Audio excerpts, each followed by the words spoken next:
কিরে রাজু, শুনলাম তো ব্যবসা বাণিজ্য ভালোই করছিস। শোন, এখন থেকে 500 টাকা করে আমাকে চাঁদা দিবি।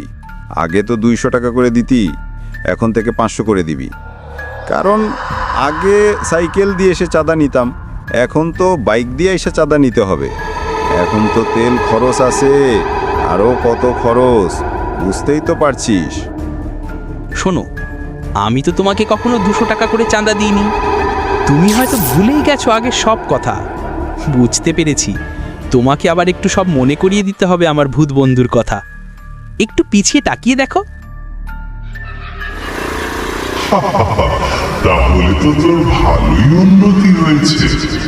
আয়, তোকে এবার একটু তোর চেহারাটারও উন্নতি করে দিই।